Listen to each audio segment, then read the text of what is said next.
Hello, fifth graders, and welcome to today's math lesson. Today, we are going to need, before we get started, our usual materials. You're going to need your 5A textbook, your 5A workbook, your math resource binder, paper or pencil, and a whiteboard marker. If you need to get any of those things, go do so now, and then come on back and join me. So yesterday, or our previous math lesson, we were working on prime factorization. So for our warm-up exercise today, I am asking you to prime factorize 32. So go ahead and pause your video, prime factorize 32, then come on back and see how you did. So remember, fifth graders, when we are prime factorizing, we are breaking this out into factor pairs, and then we want to circle them when we see one of the numbers as prime. 32 is even, and you guys know that anytime I'm looking at even numbers, I always like to divide by 2 because we know that an even number is always divisible by 2. So 2 times 16 is 32. Now, if you didn't do 2 and 16, that's fine. You should still get the same answer, okay? 16 is another even number. So you could say 2 and 8. 8 is another even number, so 2 and 4. And finally, 4 breaks into 2. This is a all 2 prime factorization, right? All of our prime factors are 2. So when we prime factorize, remember, rather than writing 2 times 2 times 2 times 2 times 2, we're going to write 2 to the 5th power because we have 1, 2, 3, 4, 5 2's. Now, even if you broke this into different factors, you still should have gotten to that same answer. You should have gotten to 2 to the 5th power. All right, fifth graders, today we are going to be working on, you can't see my objective, I have to zoom out. We are going to be working on multiplying by tens, hundreds, thousands. Now it's also going to include tens, 20s, 30s, 40s, 50s, okay, multiples of 10, multiples of 100, multiples of 1,000, okay? So, well, first we're going to do a little bit of practice together, and then we'll take a look in your math resource binder. So, just to get us started.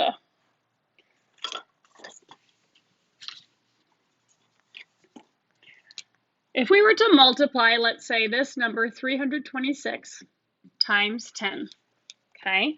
We want to have our 0 in place, and then 1 times 6, 6. 1 times 2 is 2. 1 times 3 is 3.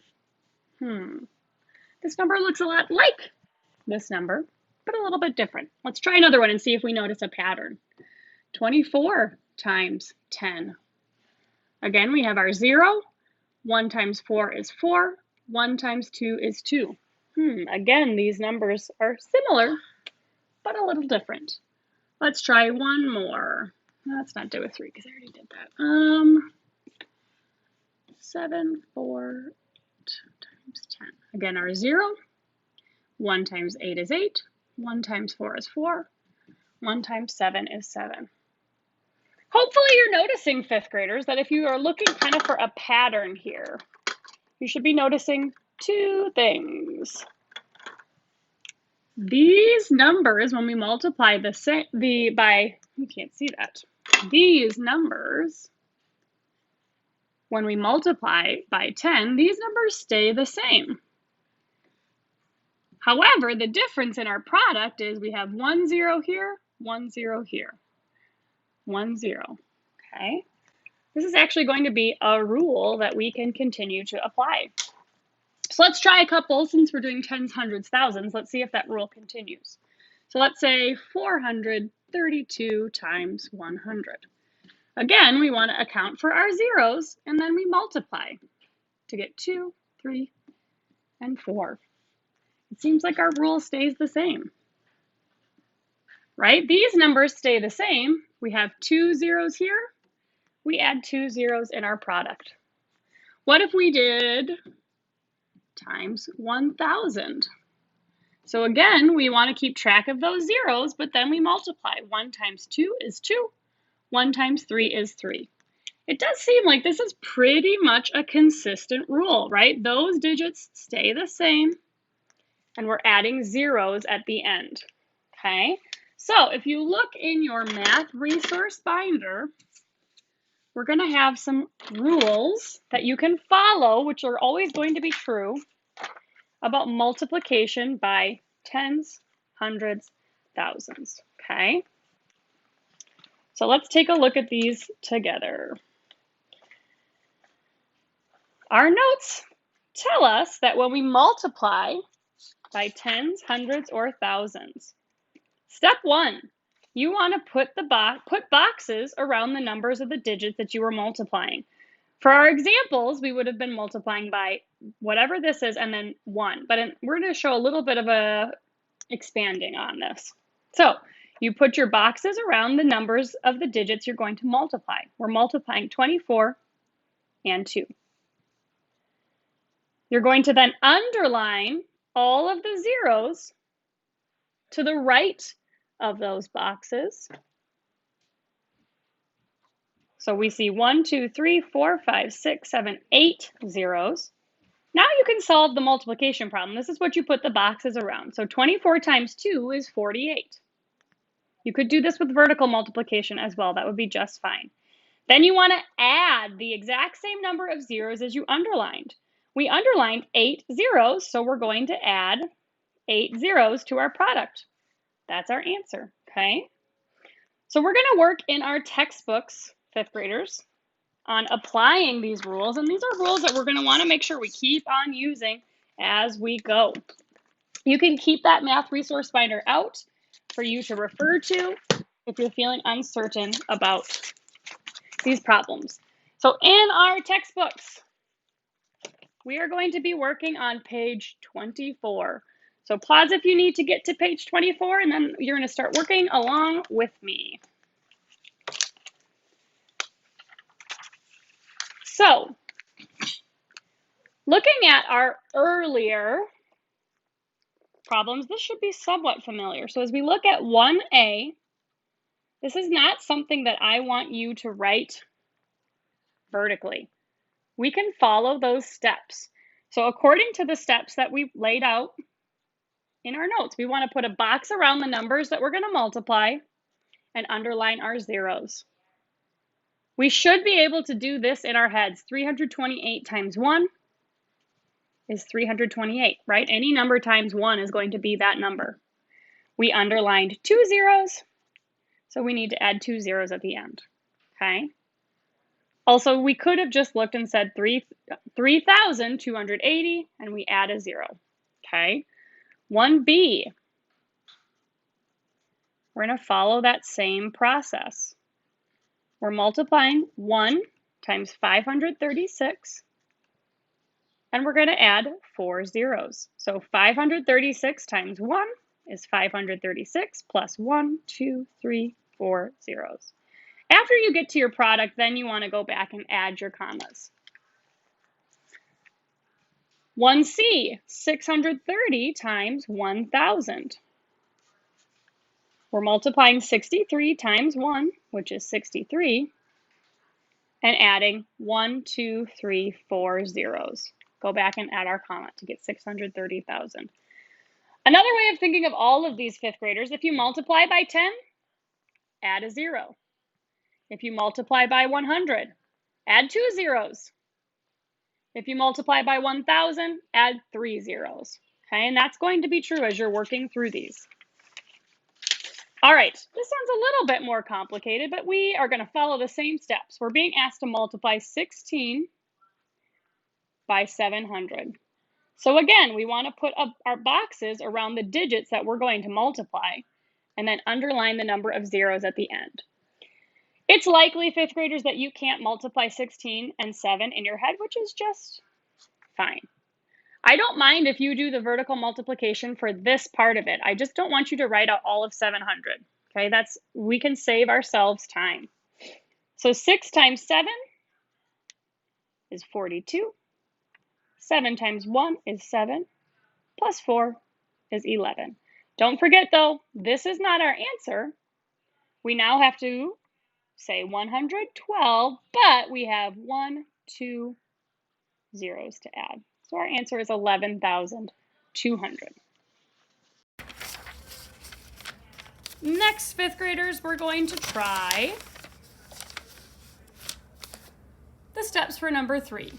So number 3 is asking you to multiply 485 by 3. That's our starting point. So we want to do that multiplication first. 3 times 5 is 15. Carry that 1. 3 times 8 is 24. Plus 1 is 25. 3 times 4 is 12. Plus 2 is 14. So this is our first step. Multiplying 485 by 3, we get 1,455. To do parts A, B, and C, we should not be redoing any of our multiplication because here we again have 485 times 3, but we have a 0 there. 485 times 3 plus 2 zeros, and 485 times 3 plus 3 zeros. So for each of these answers, we want to use this product. And then we look back. How many zeros do we need to add? For part A, 1. Part B, it's going to be the same digits, but how many zeros do we add? 2. And part C, the same digits again, but how many zeros do we add? 3. So again, we should be seeing this pattern, right? The same digits are being repeated. The question is how many zeros do we add? All right, part 4. Number 4, excuse me. Step 1 tells you to multiply 45,000 by 6. So remember, we're really going to multiply 45 times 6 and then add our zeros. So 6 times 5 is 30. Carry our 3. 6 times 4 is 24. Plus 3 is 7. So we get 270, but we have 1, 2, 3 zeros to add. So similarly, as we're working on A, B, and C, we're going to be building. So we had 45,000 times 6 got us 270,000. Except for now we're multiplying by 6D. So we need to add a 0. Part B. Again, we're starting with 45,000 times 6, which we know is 270,000, but now it's 600. So we add 2 zeros. You probably are noticing a pattern. For part C, again, we start with our same digits that we got from multiplying 45,000 by 6, but now it's 6,000, so we add 3 zeros. So again, we're seeing these digits repeating. The difference is in our number of zeros. All right, fifth graders, we're going to do sum of 5 together, and then I'm going to have you pause and do sum of 5 on your own. This is something that you very much should be able to do mentally. So 200 times 5,000. Remember, we put our box around the digits we're multiplying. We underline our zeros. 2 times 5 is 10. Now we need to add 1, 2, 3, 4, 5 zeros. 1, 2, 3, 4, 5. And you might say, wait, there's 6 zeros. There are 6 zeros because remember 2 times 5 is 10. And then we have to add 5 zeros after that. Let's try B. 600 times 9,000. Again, we put a box around the fact that we're going to multiply and we underline our zeros. 6 times 9 is 54, and we add 5 zeros. Then go back and add your commas. Part C, 800 times 60,000. Again, put a box around the facts, underline our zeros. 8 times 6 is 48, plus 1, 2, 3, 4, 5, 6. zeros. Add our commas. Fifth graders, I want you to pause. I want you to try D, E, and F on your own. When you're done, come on back and see how you did.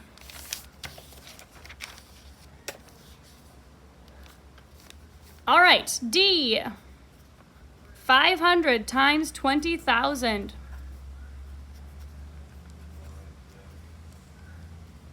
5 times 2 is 10, and you should have added 6 zeros for 10 million. E, you're multiplying 40,000 times 600. 4 times 6 is 24, plus 1, 2, 3, 4, 5, 6 zeros. And F, 2,000 times 500,000.